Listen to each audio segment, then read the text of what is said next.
Hola a todos, muchísimas gracias por estar aquí y también por conectarse. Este evento es nuestro evento anual, es nuestro evento para hablar sobre los riesgos que enfrentará Colombia este año, en el 2023, y también para hablar sobre nuestros hallazgos del índice de riesgo subnacional. Entonces, en este momento les voy a presentar un video sobre lo que hicimos en el 2022. Luego haré una breve introducción, mostraré otro video y de ahí empezamos con las presentaciones. Muchas gracias.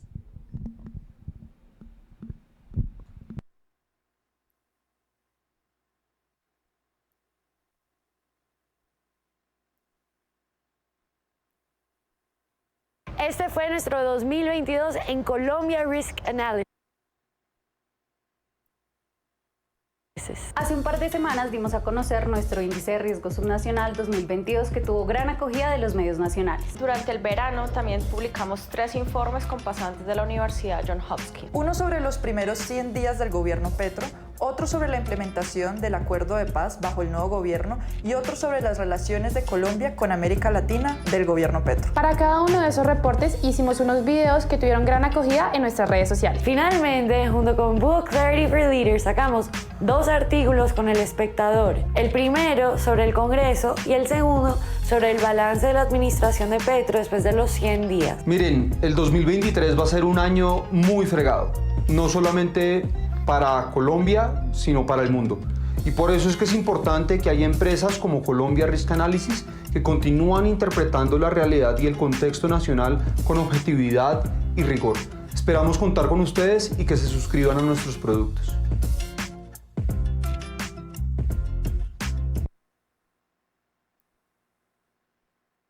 Bueno, este es el primer video que queríamos resaltar todo lo que logramos hacer el año pasado y con eso ya darle la bienvenida a todos. Entonces, mi nombre es Sara Torres, soy la coordinadora de comunicaciones de Colombia Risk Analysis y nada, entonces en esta presentación, primero Sergio Guzmán, el director, va a hablar sobre los riesgos que enfrentará Colombia en el 2023 y luego seguirá Catherine hablando sobre los hallazgos del índice de riesgo subnacional. También me gustaría resaltar que el índice de riesgo subnacional se pudo realizar gracias al apoyo de CIPE, que está allá atrás representado. Ha sido un trabajo muy duro, muy interesante y me parece que es muy importante resaltar lo importante que es porque da a conocer temas que no se tocan bastante en ámbitos de análisis político, internacionales y nacionales. Entonces espero que disfruten el próximo video que es sobre los 100 días de Petro. Entonces este video lo hicimos previo a los 100 días, justo antes de que Petro asumiera la presidencia. Entonces les dejo un reto que es ver en qué acertamos. Entonces les voy a poner el siguiente video y empezamos.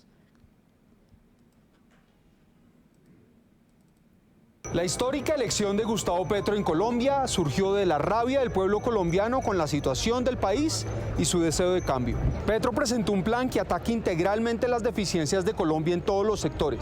Sin embargo, no está claro si algunas de estas políticas se podrán implementar realmente en los primeros 100 días o más adelante en su gobierno. En sus primeros 100 días es probable que Petro busque una visión económica que priorice los programas sociales, la diversificación de la economía hacia las economías rurales y una transición verde. Para capitalizar su actual consenso político, lo más probable es que aborde como mínimo su gran reforma tributaria, dejando las otras reformas para más adelante en su mandato. En la visión de Petro, la agricultura es la solución y la columna vertebral de muchas promesas de campaña.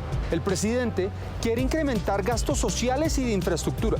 Esto es improbable debido a la fuerte oposición que enfrentará, especialmente de terratenientes, el sector privado y la industria ganadera. La política de Petro no será disruptiva en cuanto a los avances de las asociaciones público-privadas, que continuarán bajo su gobierno, pero es poco probable que haya nuevos proyectos usando esta modalidad. Petro buscará cumplir promesas claves de su campaña con respecto a la reforma policial, a través de medidas superficiales que parezcan concretas pero carezcan de profundidad. El nombramiento de Iván Velásquez como ministro de Defensa sugiere que Petro impulsará la reforma a las fuerzas militares, reorientando las prioridades de la fuerza, y también buscará llevar a buen puerto las negociaciones de paz con grupos insurgentes y criminales. Como resultado, es probable que haya tensiones entre el gobierno y sus fuerzas armadas durante los próximos 4 años. En política exterior, Petro buscará diferenciarse de otros presidentes de izquierda fallidos.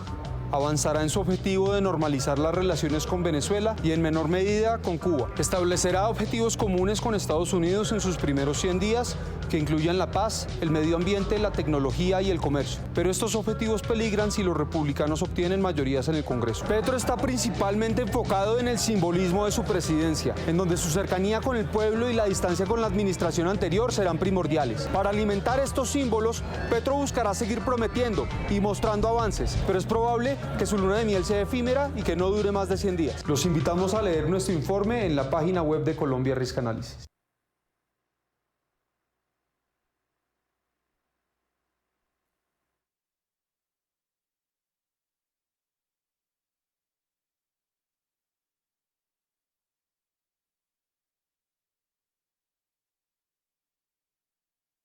Súper, entonces ahora Sergio va a presentar los riesgos del 2023. Entonces, porfa, un aplauso.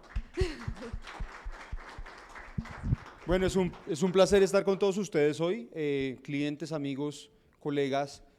Ante todo, felicitar al equipo de Colombia Risk Analysis, a Sara por la organización del evento. Este es el segundo evento anual de riesgos políticos que hacemos en Colombia Risk Analysis para nuestros clientes y estamos muy agradecidos que estén todos acá.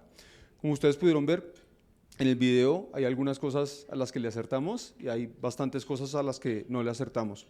Empezando haciendo un mea culpa, nosotros pensábamos que el Congreso iba a jugar un papel de control político mayor al inicio de sus primeros 100 días y en eso estábamos absolutamente equivocados, pero tenemos razones para pensar que eso puede llegar a cambiar.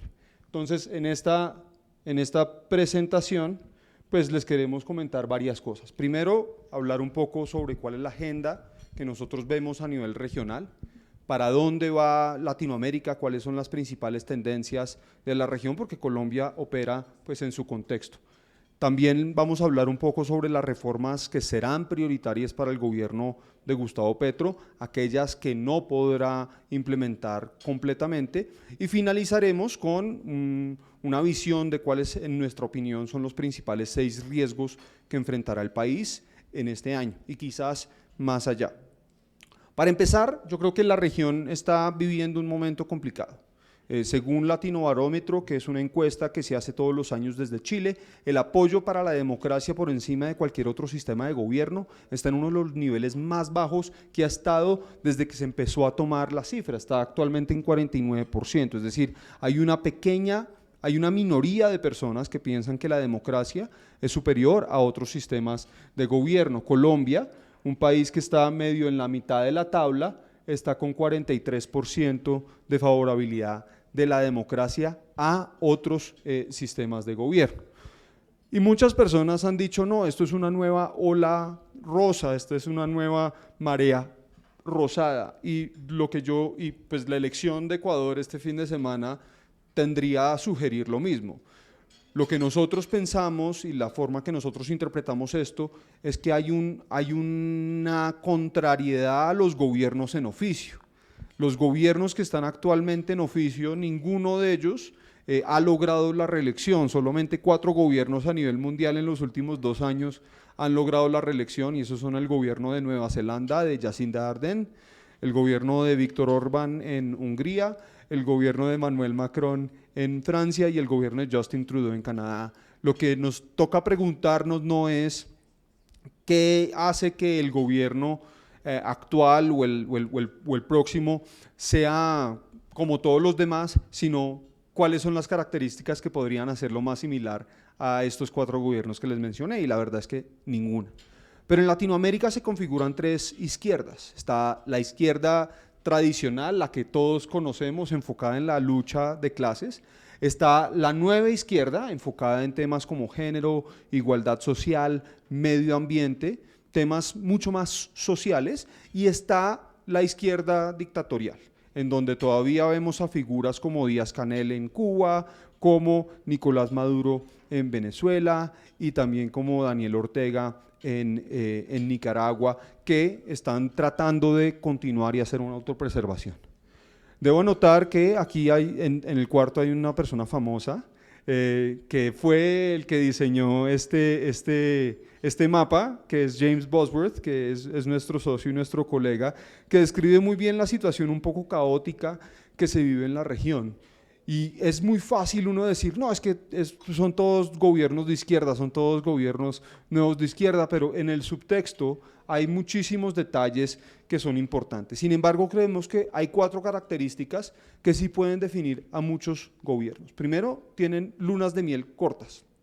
No son gobiernos que van a gozar de un apoyo popular duradero. Quizás una de las pocas excepciones es Andrés Manuel López Obrador en México. Pero acabamos de ver, por ejemplo, en la última encuesta de Datexco, que Gustavo Petro empieza a bajar su popularidad, sus negativos empiezan a superar sus positivos, y eso también sucedió en Chile y probablemente también suceda en Brasil si el presidente Lula no logra satisfacer las enormes demandas sociales que hay. Algunos gobiernos abocados por la crisis económica que se viene, ya se habla de recesión en algunos lugares, un incremento de las tasas de los bancos centrales de toda la región, también auguran un desaceleramiento económico, y muchos gobiernos van a recurrir a medidas populistas para tratar de frenar ya sea la inflación o la contracción económica que podrá llegar. Además de eso, la inflación, los altos precios de los alimentos específicamente y el alto precio de los combustibles puede llevar a la gente a protestar, a manifestarse. Hemos visto que en algunos países como en Perú y en Ecuador, eliminar subsidios a los combustibles ha generado movimientos de protesta, y en Colombia estamos tratando justamente de bajar los subsidios a la gasolina, y ya hemos visto protestas de transportadores, protestas de taxistas, etc. Y ahí es cuando viene el cuarto elemento, que es cómo los gobiernos lidian con la protesta social, particularmente por parte de las fuerzas policiales y militares, va a ser clave para ver cómo va a evolucionar o cómo evolucionarán estos movimientos. Y está el otro gran punto, el elefante en el cuarto, o el globo en el cuarto, como ya tenemos que empezar a referirnos a él, que es qué va a pasar con China. Porque China tiene un apetito enorme de participar en los recursos naturales de Latinoamérica. China ha invertido en una gran cantidad de proyectos de infraestructura en toda la región, y se proyecta quizás como uno de los inversionistas más importantes que va a tener la región en los próximos 3 años, mientras en Europa y en Estados Unidos están mucho más abocados hacia unos problemas y unas inversiones domésticas, más que todo para preservar su estabilidad energética, su estabilidad económica y su estabilidad alimentaria. Por ahora, los países de Latinoamérica no tienen que escoger entre China, Estados Unidos, Europa, pero llegará un momento en donde sí. La pregunta es si un presidente como Gustavo Petro se podrá ver más abocado a negociar con China, como ya lo está haciendo en el metro de Bogotá, o si buscará continuar a traer inversiones de otros países. Por ahora lo que nosotros vemos es que hay unas ganas enormes de mostrar que Colombia es un país que da confianza a los inversionistas internacionales y está buscando reuniones con los saudíes, con los emiratíes, con el que quiere invertir en el país y mande ciertos mensajes de estabilidad. China es uno de esos gobiernos que por sus enormes inversiones en infraestructura, el metro de Bogotá, el Regiotram de la Sabana de Occidente, el metro de la 80 en Medellín, la Ruta del Mar 2 y muchas otras inversiones que se están planeando, está proyectando justamente esa imagen que quiere decir el gobierno de Petro. Entonces, aquí va a haber un tema para mucho rato, pero les quiero anunciar que a finales de marzo, principios de abril de este año, en Colombia Risk Analysis vamos a sacar un informe justamente sobre la percepción de los empresarios colombianos de la inversión china en Colombia, que esperamos que todos ustedes también lean. Pero en el fondo, ¿de qué se trata el gobierno de Petro?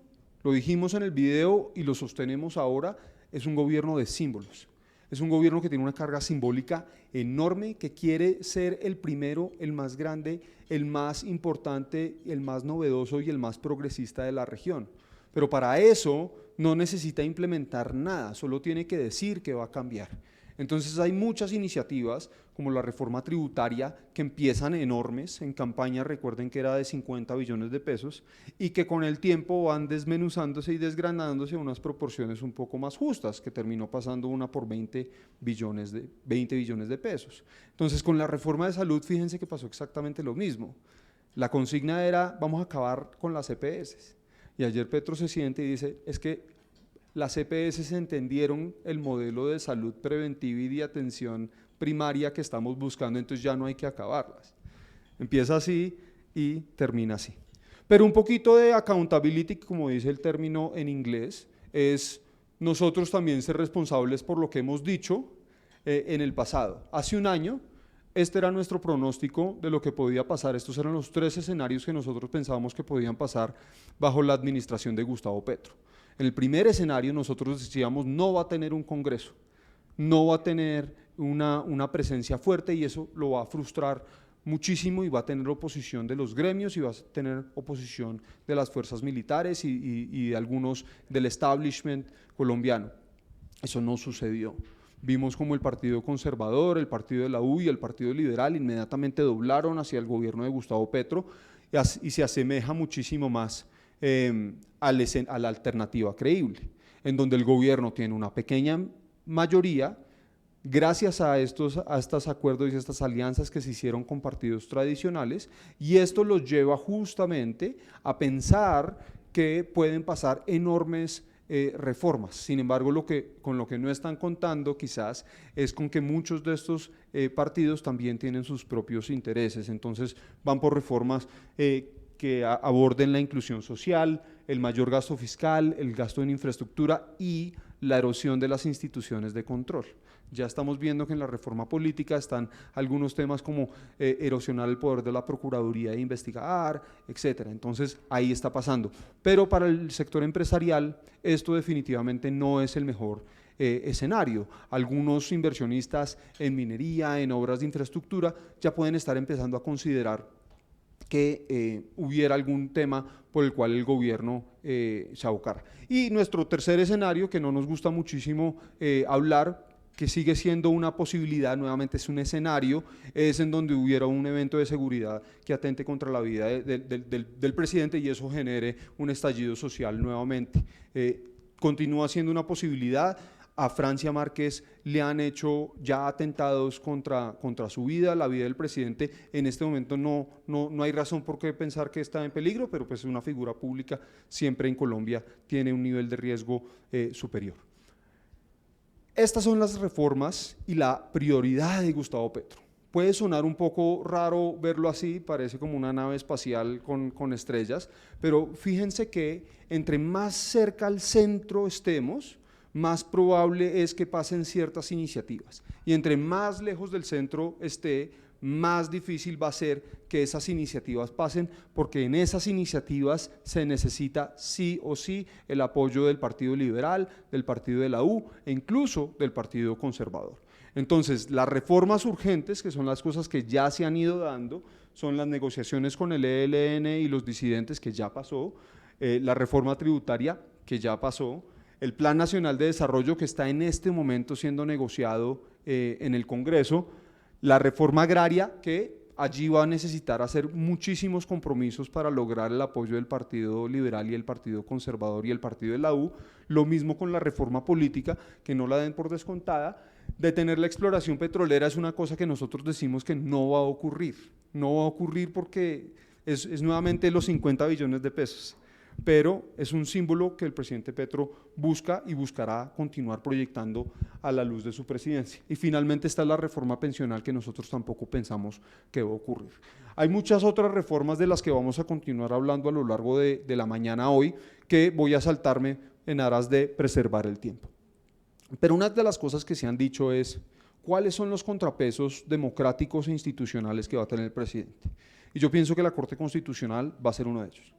A pesar de que va a haber 5 de 9 nuevos magistrados de la Corte Constitucional, es poco probable que el gobierno pueda, como dicen en inglés, empacar las cortes, que pueda llenar las cortes de personas afines, porque durante los próximos 3 años y medio el gobierno solamente puede ternar 2 de esos nuevos 5 magistrados de la Corte Constitucional. 2 serán ternados por la Corte Suprema de Justicia y 1 será ternado por el Consejo de Estado. Entonces no pensamos que va a ser una corte que va a estampillar simplemente los proyectos del presidente. Recordemos que durante la pandemia el presidente Duque pasó cerca de 117 decretos con fuerza de ley, auspiciado por la emergencia económica, y la Corte Constitucional tumbó casi el 50% de esos decretos, ya sea por vicios de forma, fondo, o porque simplemente no obedecían al orden constitucional que merecían pasar por el Congreso antes. Entonces ahí hay una salvaguarda democrática que nosotros creemos es bastante importante para analizar el gobierno del presidente Petro. Lo mismo puede pasar con asuntos como el Metro de Bogotá. El presidente no puede cambiarlos únicamente porque lo desea, sino eso tiene que tener y surtir un curso legal. Y el presidente pues no le gusta surtir un curso legal porque lo que le gusta es proyectar el símbolo. Los 50 billones de pesos, que las ideas que le están tratando de implementar son enormes, son grandes y vale la pena tomarlas en serio. Sin embargo, cuando miramos ya los riesgos y los elementos que nosotros consideramos riesgosos, vemos que el principal riesgo para el 2023 es un panorama económico negativo. Todos ya estamos viendo, el Banco de la República ya ha dicho que quizás en el tercer y cuarto trimestre va a haber una contracción económica, es decir, técnicamente recesión. Y los votantes que el 29 de octubre voten no van a tener que esperar a que el DANE les diga que hay recesión para sentirla en el bolsillo. Entonces, la recesión puede ser una de las cosas que más detenga o más guíe la forma en que el gobierno de Gustavo Petro aborda al país político, aborda al país económico y propone soluciones. Entonces, yo creo que este es un tema al que hay que continuarle poniendo muchísima atención a lo largo del año. El segundo tema está asociado con los retos de seguridad y eso tiene mucho que ver con el asunto de la paz total. Cuando a mí me preguntan los periodistas, ¿la paz total va a funcionar? Yo les digo que no, y no necesito saber quién es el nuevo gestor de paz que nombra el gobierno para decírselos, no necesito saber cómo están negociando las mesas de negociación en México. Yo sé que no va a funcionar por 3 razones. La primera tiene que ver con las razones del éxito con la negociación con las FARC. No solamente la forma en que se comunicaba, los protocolos que había, sino el hecho de que era una realidad de que los negociadores de las FARC que no estuvieran presentes en la mesa en La Habana corrían un riesgo inminente de sus vidas si no negociaban favorablemente con el gobierno. De hecho, algunos de ellos, en su retorno a Colombia, fueron matados en bombardeos que hizo el gobierno. Esa presión militar en este momento está ausente. Entonces, no hay un incentivo vital de amenaza real para que estos grupos digan me beneficio más estando en la mesa que estar por fuera de la mesa. En segundo lugar, no hay una presión diplomática lo suficientemente grande para que este acuerdo llegue a buen puerto, porque el mundo diplomático está mucho más preocupado por lo que está pasando en la frontera entre Ucrania y Rusia y lo que está pasando en la frontera entre Taiwán y China que lo que está pasando en la frontera entre Colombia y Venezuela. Seamos honestos. A nosotros los colombianos muchas veces nos gusta sentir que somos el ombligo del mundo, que todo el mundo nos pone atención y que nuestros problemas son los problemas más importantes, pero la triste realidad es que no. Y mientras esa triste realidad siga ocurriendo, van a seguir habiendo asesinatos de líderes sociales. Va a continuar habiendo una erosión de la situación de seguridad en zonas rurales.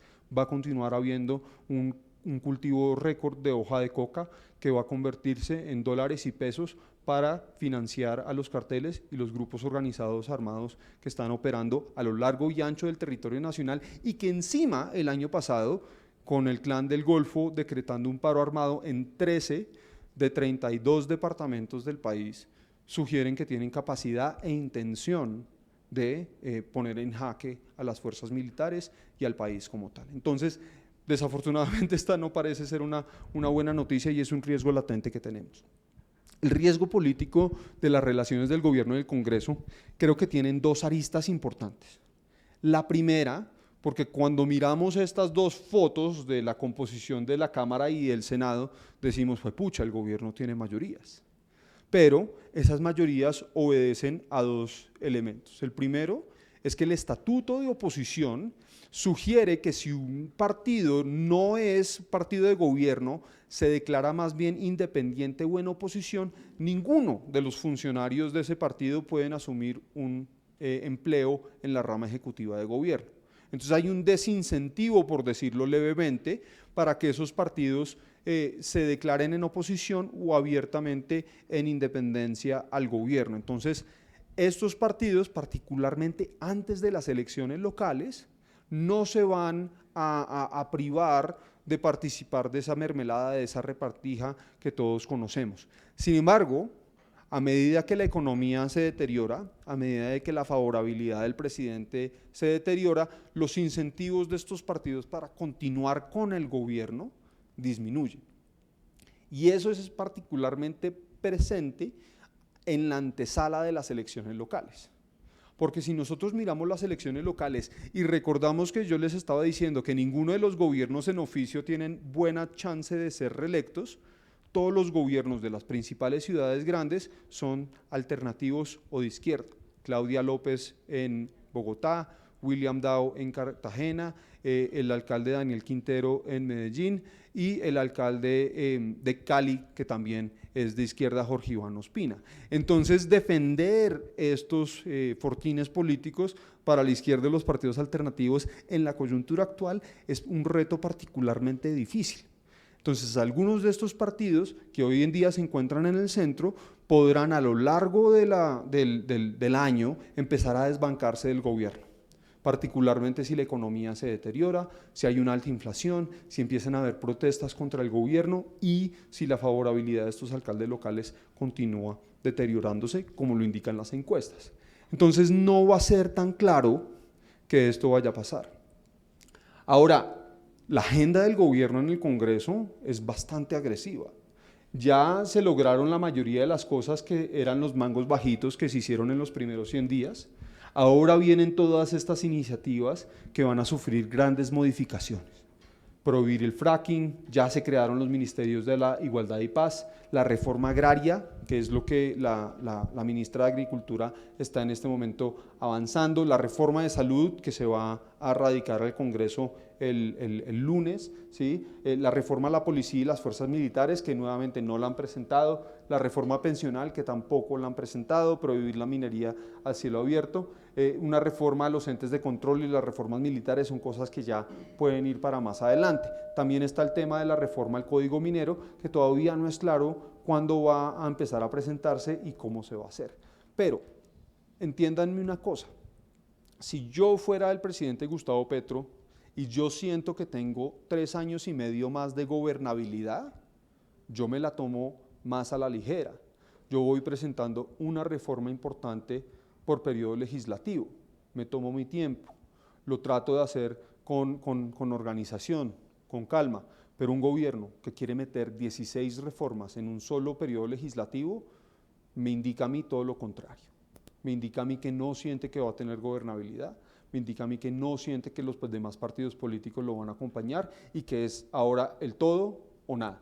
Y eso es una parte muy importante de analizar para dónde va este gobierno, porque entonces si nosotros pensamos que es un gobierno que tiene gobernabilidad en 4 años o si es un gobierno que tiene apenas 6 meses más de gobernabilidad, pues ahí hay 2 formas de leer el gobierno muy distintas. Y una forma muy distinta de leer al gobierno es justamente cuál es la sensación en la calle hacia el gobierno, y esta es parte de la última encuesta de Inbamer de diciembre, ojo porque no han salido tantas encuestas este año como en años anteriores, pero vean que cuando Gustavo Petro fue elegido, hubo como un brote de optimismo en la opinión pública. Bajó la negatividad de 84% a 48%, básicamente a la mitad. O sea, la gente sintió un optimismo con el primer gobierno de izquierda y de cierta forma, de cierta manera, se ha crecido 20 puntos ese malestar, esa sensación de que el país va por malas cosas.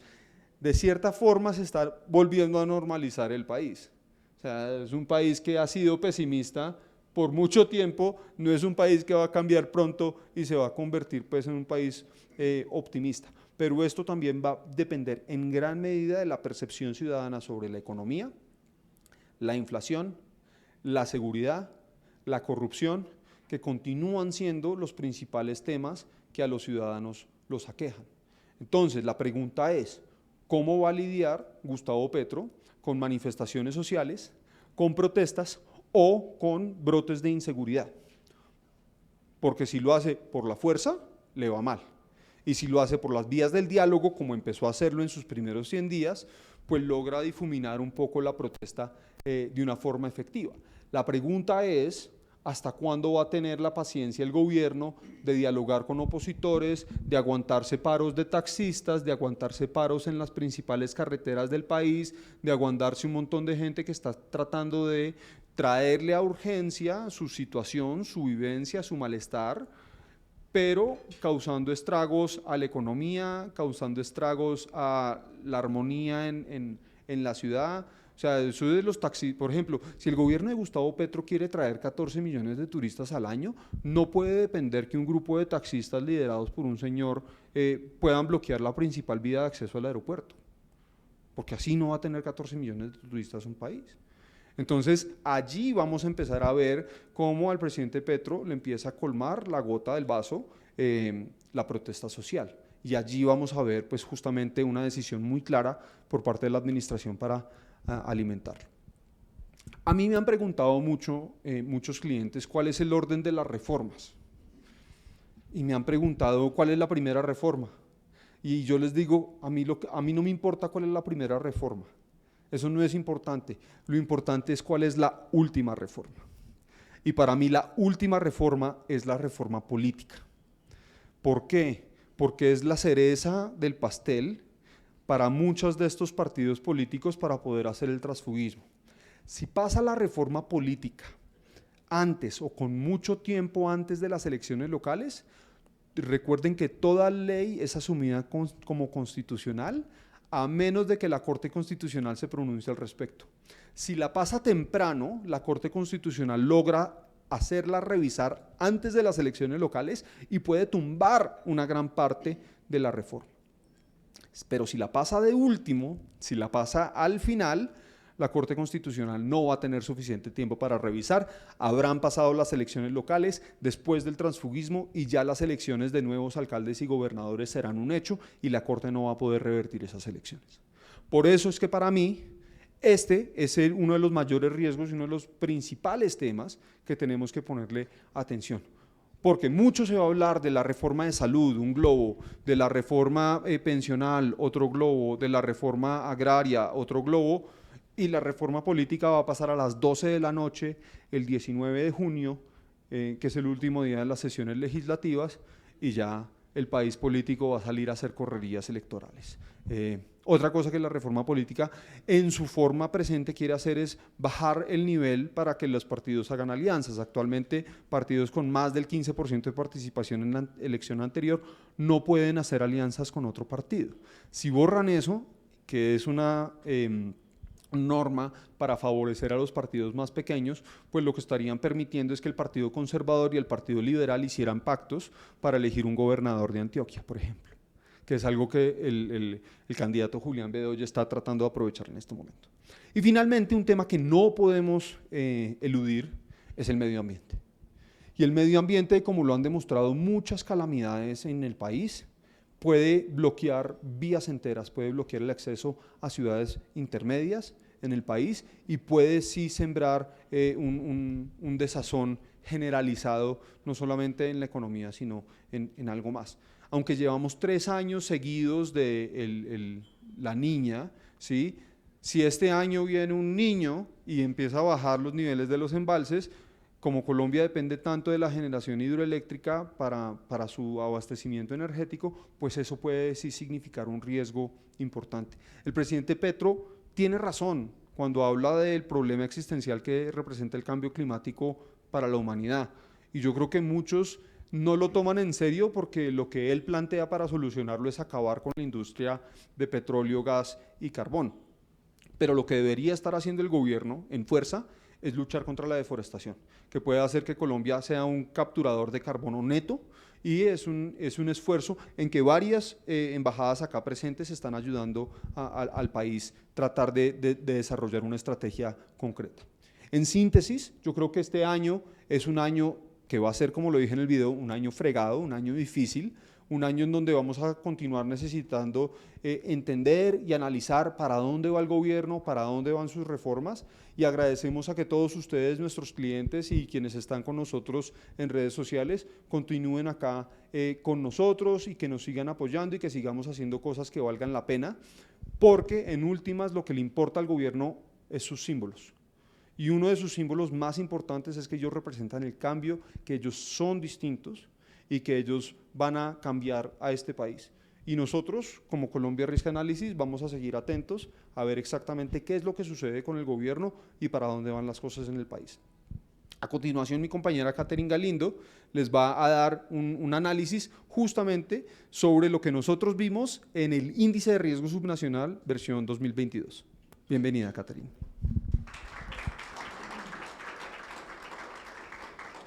Está ahí. Ya, está ahí mismo.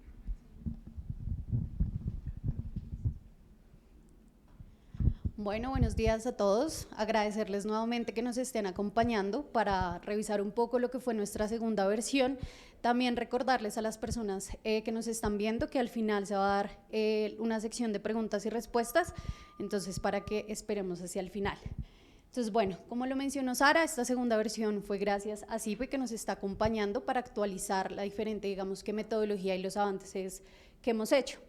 Un poco de los temas que vamos a tratar, ahondar un poco sobre qué plantea el índice, explicar un poco a profundidad las categorías, el análisis general, los departamentos que en esta versión fue el departamento más y menos riesgoso, que fue Quindío como el departamento con menos riesgo y Cauca el departamento más riesgoso, y finalizaremos con las limitaciones, las conclusiones y las consideraciones a futuro. Entonces, nuestro índice de riesgo subnacional en la segunda versión, lo que seguimos buscando, después de un año de mucho aprendizaje, realizamos ciertos cambios metodológicos y conceptuales para fortalecer el análisis que plantea nuestro índice. Esto mediante un análisis con un enfoque territorial desde una perspectiva empresarial para encontrar los riesgos potenciales y existentes que puede encontrar el sector privado en los diferentes departamentos del país. Y es muy importante aclarar que no buscamos que esto sea una respuesta a los problemas del país, pero sí es un primer acercamiento sobre las realidades y diferencias que encuentra, digamos, que el sector privado en cada departamento de Colombia. De esta forma creemos pues que esto es información muy importante a considerar del sector privado de inversionistas para que tengan esto en cuenta antes de llegar al país y antes o durante el proceso de toma de decisión de inversión. Estos resultados son de forma generales, el índice no hace hincapié en ningún sector en particular, por lo cual de hacerlo, irse a detallar algún sector en un territorio en específico, el resultado puede ser completamente diferente. Las categorías. El índice está compuesto por 6 categorías, cada una también compuesta por una serie de variables. En primer lugar tenemos entonces la categoría de seguridad. Esta categoría busca evaluar el riesgo físico que pueden enfrentar inversionistas y trabajadores en un departamento. Esto debido a actividades y la presencia de grupos ilegales, y lo analizamos mediante 4 variables. La primera, homicidios por cada 100.000 habitantes, que es la tasa ajustada a la población de cada departamento de homicidios. Esto habla un poco del grado de violencia que se puede presentar en un territorio en particular. La segunda, secuestros por cada 100.000 habitantes, la tasa ajustada a la población de secuestros, lo cual digamos que es dinámica un poco relacionada a la presencia de bandas o de crimen organizado respecto a secuestros express, retención de trabajadores a cambio de un pago por la misma dinámica del conflicto armado. Tenemos extorsiones por cada 100.000 habitantes, la tasa de extorsiones, ajustada a la población, y eso es también una dinámica muy de las bandas criminales, del crimen común, en cuanto a se piden pagos ya sea por no atacar infraestructura, para permitir que pasen de un lado a otro trabajadores o incluso maquinaria, entre otros pagos por seguridad, por ejemplo. Por último, tenemos el número de masacres, el número de hectáreas de coca y el asesinato de líderes sociales, esto directamente relacionado al conflicto armado en algunos territorios. En segundo lugar, tenemos la categoría política. Esta categoría lo que busca es darnos luces sobre la estabilidad política o no en cada departamento.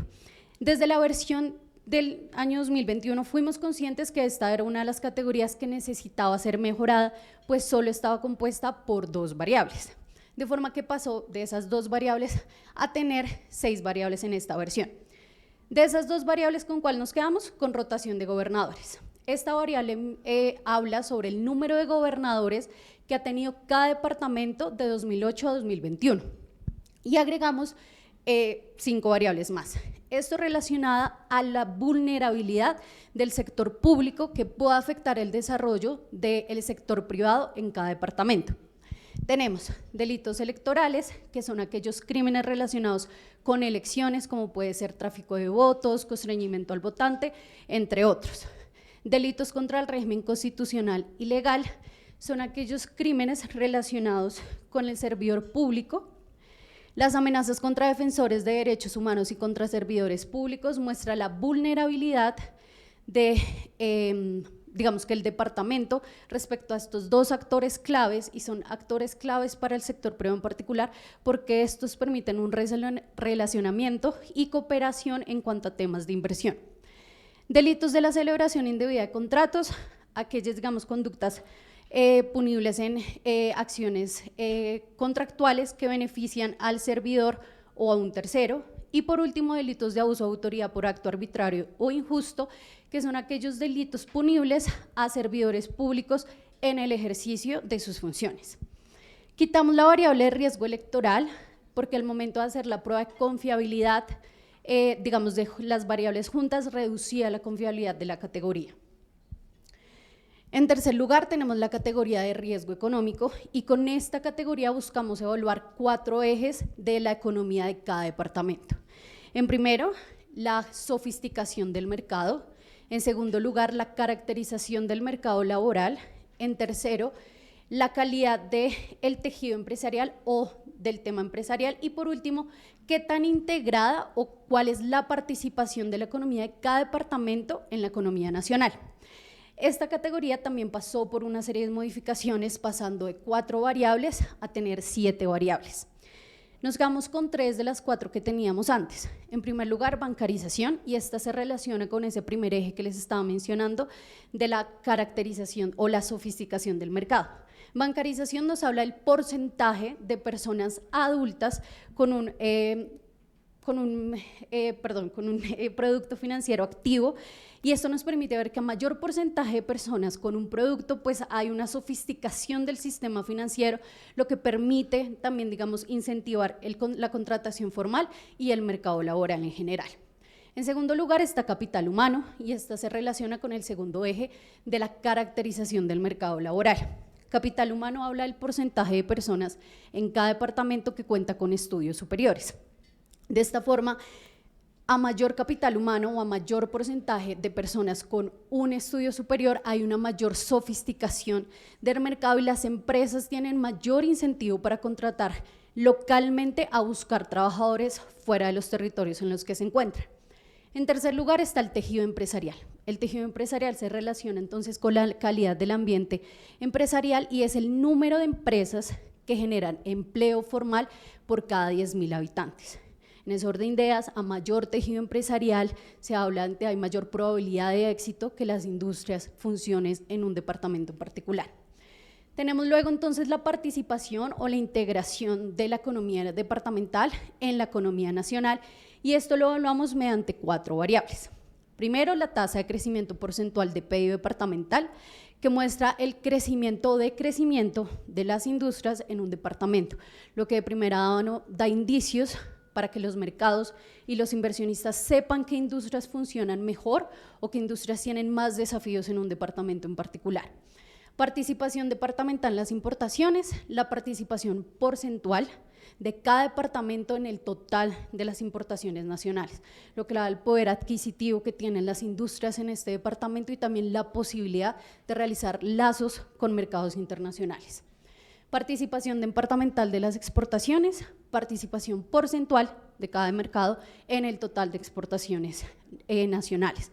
Esto habla entonces de la productividad y la capacidad que tienen las industrias en cada departamento para realizar y aportar en el total de las exportaciones del país. Y por último, la participación del PIB departamental en el nacional es entonces cuánto aporta cada departamento en el total de la productividad del país. En ese sentido sacamos Doing Business, la variable Doing Business por el tema de periodicidad, pues es un reporte que dejaron de hacer en el año 2019. En la cuarta categoría tenemos la categoría de riesgo institucional y con esta categoría buscamos medir el grado de eficiencia y el tema de la corrupción en las instituciones departamentales. Aquí no hubo ninguna modificación como la categoría de seguridad y seguimos con 3 variables. Primero, la medición del desempeño municipal, y esto es qué tan avanzado tienen el POT y el tema de inversiones ya aprobadas en cada municipio que da el total departamental. El índice de gobierno digital, que habla de qué tan integradas tienen las tecnologías de la información las instituciones.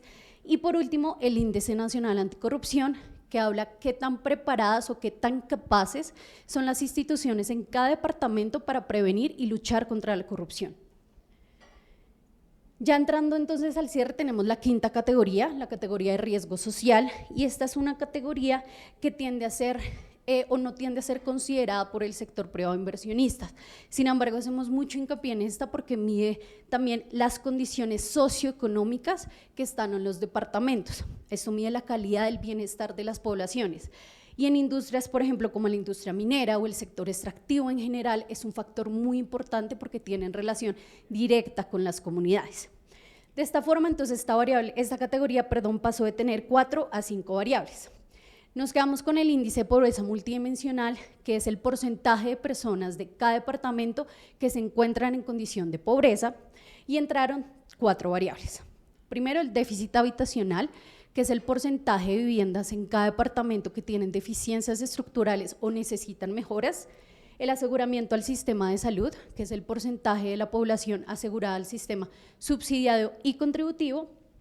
El acceso a la educación, que es el porcentaje de personas con acceso a este servicio, y la deserción escolar, que es el porcentaje de estudiantes que no terminan sus estudios escolares. Si ven, las 3 variables que sacamos, hábitat, salud y educación, se parecen, sin embargo, en la versión anterior están conformadas por subvariables. Entonces, en orden de consolidar el análisis y hacerlo de forma más sencilla, decidimos sacar esas variables e incluir las 4 que acabo de mencionar. Por último, la categoría de riesgo ambiental. Esta también es una de las categorías que más modificación tuvo porque fuimos conscientes que necesitaba reforzarse el análisis. Pasó de tener solo una variable a tener 4 y la variable de hecho que estaba conformada de deforestación la eliminamos también por el tema de confiabilidad. Esto lo que busca es informar a las empresas sobre el estado del ecosistema, de los recursos ambientales, naturales y la afectación a la salud de la población.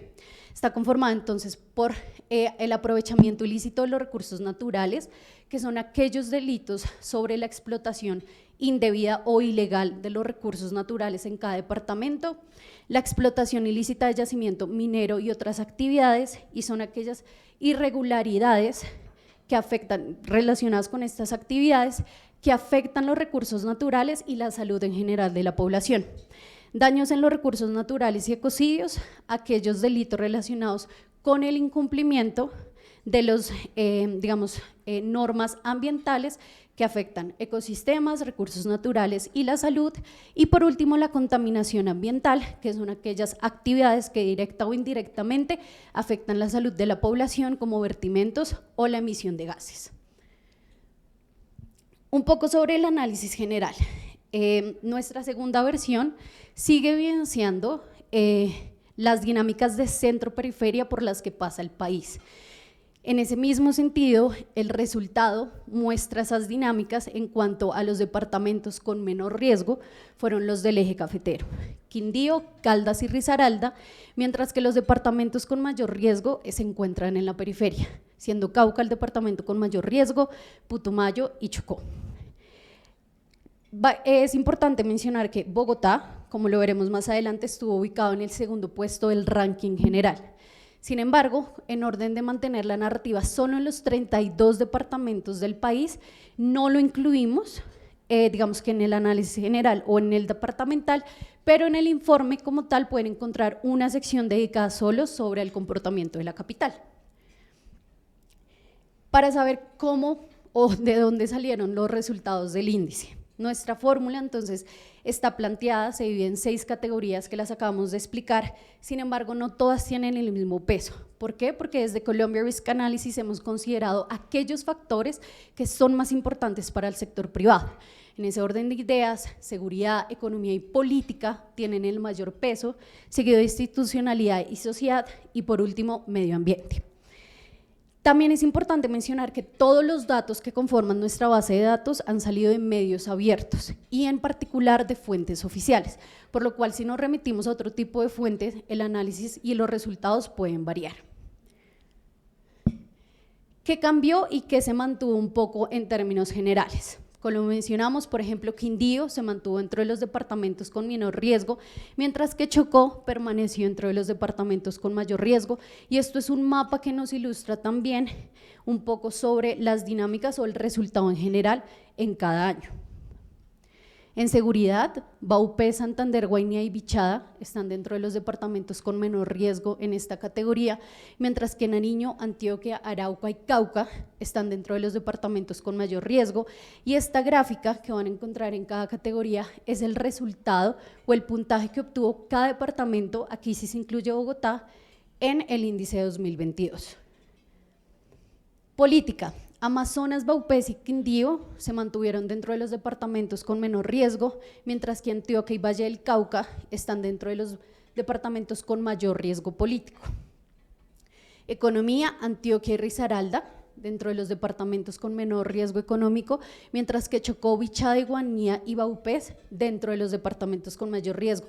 Y aquí nuevamente vemos el tema de centro-periferia, como las capitales del centro del núcleo del país empiezan a comportarse con un menor riesgo, mientras que la periferia va aumentando el riesgo.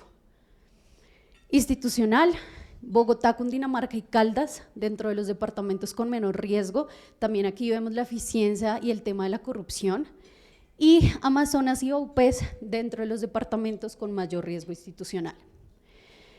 En la quinta tenemos el riesgo social, Bogotá, Quindío y Valle del Cauca, dentro de los departamentos con menor riesgo, y Baupés, Chocó y Bichada, también en la periferia con mayor riesgo social. Medio ambiente, aquí como pueden ver, ningún departamento se mantuvo entre los más riesgosos y este también tuvo, digamos, cambios como otras categorías. Sin embargo, Antioquia y Meta, sí quedaron dentro de los departamentos con mayor riesgo. Esta tabla entonces nos permite ver el comportamiento que tuvo cada departamento en las 6 categorías. Y aquí está entonces nuestro ranking general de 2022. Como les mencioné, Bogotá está en el segundo puesto, pero pues para mantener solo el análisis en los 32 departamentos, lo excluimos dentro de los 3 menos riesgosos. ¿Cuál fue el departamento con menor riesgo? Quindío, ubicado en el eje cafetero. Quindío tuvo una tasa de homicidios de 34 y 9.4 una tasa de extorsiones por cada 100.000 habitantes. Sin embargo, se presentaron 2 masacres y el asesinato de un líder social, aunque siguen siendo cifras positivas en términos de seguridad. En el departamento no se presentaron registro de hectáreas de coca y tienen presencia permanente del ejército. Sin embargo, al estar ubicado en el eje cafetero, conecta diferentes mercados muy importantes: Bogotá, el Pacífico, Antioquia y el Magdalena Medio, por lo cual pese a ese buen comportamiento en cuanto a datos de seguridad, no está exento de la presencia de grupos armados que buscan el control de esos corredores para el tráfico de las economías ilegales. En cuanto a política, Quindío fue el 5º departamento con menor riesgo político. Esto debido a que de 2008 a 2021 no se presentaron destituciones o renuncias de los gobernadores. Aquí es importante aclarar que sí se presentó una destitución, pero fue posterior al periodo de mandato, que fue el caso de la exgobernadora Sandra Paola Hurtado, que gobernó de 2012 a 2015 y la Procuraduría la destituyó de cargos públicos en 2018, por lo cual no es tenida en cuenta acá. De esa forma, también la falta o la poca vulnerabilidad respecto al servicio público hace que haya una alta estabilidad política que beneficia al sector privado en tema de contratación con autoridades, el desarrollo de emprendimientos y también de inversiones en el territorio. Economía. Quindío fue el 3er departamento con mayor tejido empresarial y mayor capital humano. Más del 60% de la población de Quindío cuenta con estudios superiores, es decir que las empresas, los inversionistas, el sector privado en general encuentran un mercado altamente especializado y tiene la posibilidad de contratar mano de obra local en lugar de irla a buscar por fuera o traer trabajadores. Entre 2023 y 2024 se espera que el turismo en el eje cafetero en general crezca en un 30%. Esto para el sector turismo pues son grandes expectativas, pero no solo para el sector turismo en general, sino también para industrias relacionadas, el sector hotelero, el sector transporte o el comercio en general, lo que también incentiva la inversión en este departamento en estas industrias. Por último, más allá del turismo, en Quindío se presenta la agricultura, café, plátano, entre otros, y el sector extractivo hace presencia mediante la explotación de oro o plata y minerales no metálicos como la arcilla o la caliza. En cuanto a riesgo institucional, Quindío fue de los mejores departamentos en esta categoría. Sus instituciones presentan un alto grado de eficiencia y también de la implementación o integración de las tecnologías de la información, lo que hace los procesos burocráticos o posibles trámites mucho más rápidos, y también está dentro de los departamentos con mejor puntaje en el Índice Nacional Anticorrupción. ¿Eso qué quiere decir? Que se reducen los riesgos para el sector privado de posibles casos de corrupción o actividades relacionadas como el pago, chantaje, que reduce los riesgos reputacionales y posibles como problemas legales a futuro. Para finalizar entonces, sociedad. Es el 3er departamento con menor riesgo social, de hecho redujo su índice de pobreza multidimensional de 12,9 a 10,9 de 2020 a 2021, y en general las condiciones habitacionales de salud y, como vimos, pues también el tema de educación son buenas en el departamento, lo que quiere decir que el sector privado y los inversionistas no se van a encontrar en dinámicas como bloqueos, manifestaciones de parte de las comunidades al exigir que las empresas suplan esas demandas insatisfechas que el Estado no está, digamos que, haciendo en este momento. Y por último, medio ambiente. Entonces Quindío pues está rodeado de múltiples reservas, múltiples parques naturales como el Valle de Cocora, el Parque Nacional del Café, y todo esto pues más allá de su importancia medioambiental son puntos turísticos que atraen ingresos y que generan empleo para el departamento, por lo cual es muy importante tenerlo en cuenta. En general, dentro de la categoría tuvo unos puntajes muy positivos y pese a que quitamos la variable de deforestación, es importante mencionar que hubo una reducción de las hectáreas pasando de 53 a 33, y eso quiere decir que iniciativas tanto del sector privado como de las autoridades locales está funcionando en el tema de la deforestación. El departamento con más riesgo, Cauca, un departamento pues ubicado en la periferia del país, fue el departamento en nuestro índice con mayor riesgo de inseguridad o el departamento más inseguro. ¿Esto por qué? En nuestro índice 2022, Cauca fue tuvo la tercera tasa más alta de homicidios, la cuarta más alta de secuestros y es el 10º departamento con mayor alta de extorsiones. Esto muy relacionado a que en este departamento hay presencia de múltiples grupos armados, lo que entonces eleva las dinámicas de violencia y también hizo que Cauca fuera el departamento con mayor número de masacres, 14 en total, junto con Antioquia, y el departamento donde más líderes sociales se asesinaron, 31 en total. Mencionamos estos datos porque más allá de las dinámicas de conflicto, como lo mencioné, los líderes sociales son un punto fundamental de conexión o relacionamiento entre el sector privado, inversionistas y la comunidad.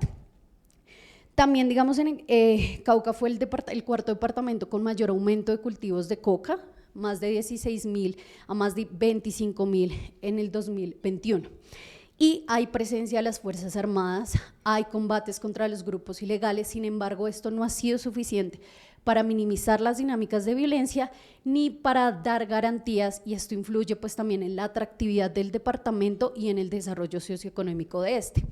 En cuanto a política, fue el segundo departamento con mayor riesgo político, y esto es que si bien no hubo destituciones o renuncias, sí hay muchos casos de corrupción, lo que desincentiva también el relacionamiento del sector privado con las instituciones locales, y también los delitos que conforman esta categoría sobre la vulnerabilidad del sector público hacen que eso se desincentive y afecta el desarrollo en general del departamento. Economía. Cauca es el quinto departamento con menor tasa de capital humano, de bancarización, incluso por debajo del promedio nacional, y esto quiere decir que el sistema financiero pues no está muy desarrollado, pone limitaciones para la contratación formal, pues es uno, digamos, de los requisitos, y también es el quinto departamento con menor tejido empresarial. Entonces, esto quiere decir que no hay muchas empresas que generen empleo formal, es muy importante, puede que haya, pero no generan empleo formal, y solo el 34% de las personas han terminado sus estudios superiores, por lo cual el departamento tampoco tiene un mercado laboral sofisticado que incentive a las empresas a la contratación de mano de obra local. Las exportaciones del departamento están muy relacionadas a la industria azucarera, a la ganadería, la explotación de oro y el café. En el tema institucional, el departamento pues tampoco tuvo el mejor comportamiento, está entre los departamentos más riesgosos respecto a la eficiencia de las instituciones, la implementación de las tecnologías de la información, y estuvo dentro del top 15 de los departamentos que peor se comportaron frente al índice nacional anticorrupción, lo que está relacionado cuando les hablaba del riesgo político respecto a la capacidad de sus instituciones para prevenir y luchar contra este fenómeno. Cerrando entonces la categoría, estamos con riesgo social. Fue el 10º departamento con mayor riesgo social, también se presentó una reducción del índice de pobreza multidimensional, casi en 10%, pero esto no ha significado una mejora en el bienestar de la población en general. Entonces el tema de el déficit habitacional, el tema de salud y la educación, pues siguen siendo un problema que hace del Cauca un territorio así proclive a que veamos bloqueos, manifestaciones que demanden a las empresas o inversionistas que satisfagan esas necesidades o demandas que la población tiene en general y que el Estado no ha cumplido. Por último, si cerramos con noticias positivas, medio ambiente fue la mejor categoría para este departamento.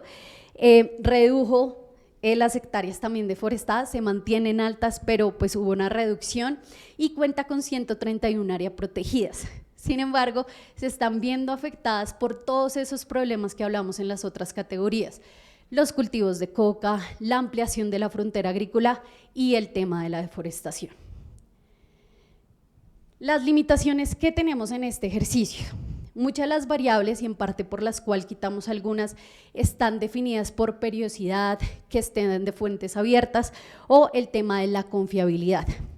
También muchos de los departamentos cuentan con más o menos municipios, y las grandes ciudades o grandes municipios pueden arrastrar o modificar el resultado de un departamento en particular en cada categoría, por lo cual existe un sesgo en el análisis que claramente, digamos, afecta la percepción de riesgo que se puede encontrar en los departamentos.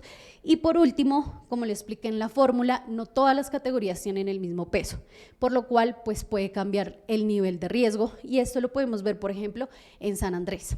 San Andrés en nuestro índice estuvo en riesgo bajo o muy bajo en el tema medioambiental. Somos conscientes que San Andrés es un territorio insular y es proclive a temas como diferentes fenómenos ambientales. Sin embargo, no hay una base de datos sobre fenómenos o daños ambientales, por lo cual no puede ser tenida en cuenta, y otro tema es la calidad del aire. En ese sentido afectaría a muchos otros municipios. Sin embargo, esa base de datos solo es de algunos municipios, no a nivel nacional, por lo cual no puede ser tenida en cuenta. Para cerrar entonces, el índice es un primer punto de partida para que las empresas e inversionistas conozcan las realidades del país, para que tomen decisiones informados y para que las decisiones de inversión tengan el fruto que esperan tener. De igual forma, vemos cómo, y se recalcó durante todo esta presentación, el mejor desempeño en las diferentes categorías se da en el centro del país, en el núcleo del país, y conforme nos vamos alejando de eso, vemos cómo la periferia incluso supera los niveles de riesgo a nivel nacional. Y por último, insistimos mucho, Colombia es un destino muy atractivo de inversión y el objetivo de este índice no es disuadir a los inversionistas o empresas sobre sus operaciones o que lleguen al país. Por el contrario, es que tengan en cuenta esos desafíos que en mayor o menor medida pueden afectar sus operaciones para prevenir antes de. Y para cerrar las consideraciones a futuro, buscamos que este índice en cada versión siga contribuyendo al entendimiento de los riesgos subnacionales y ser una fuente de análisis para que el sector público, los tomadores de decisión, inversionistas, entiendan mejor las realidades del país y prevean sobre ellas. De igual forma, como lo mencionamos, tenemos ciertas limitaciones y somos conscientes de ellas y también seguiremos trabajando para reforzar cada versión de nuestro índice para mejorar el análisis y por eso los invito muy cordialmente a todos a que en diciembre estén pendientes de la tercera versión de nuestro índice de riesgo subnacional y por último, junto a CIPE, que fue la empresa que nos ayudó con esto, estamos trabajando en 3 índices de riesgo regionales, la región Orinoquía, Caribe y Pacífico, que se estarán publicando a lo largo de todo el 2023. Están muy cordialmente invitados a leerlos, a preguntarnos y esperamos que sean herramientas útiles para el sector privado, para todos nuestros invitados el día de hoy y en general para el sector público. Muchas gracias.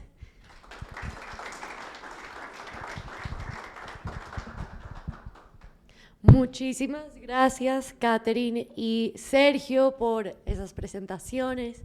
Estoy mirando el chat y no veo preguntas, entonces yo creo que aquí podemos finalizar la parte de transmisión en vivo y seguimos con la sección de preguntas y respuestas en vivo con nuestros invitados especiales. Entonces, muchísimas gracias por conectarse. ¿Listo?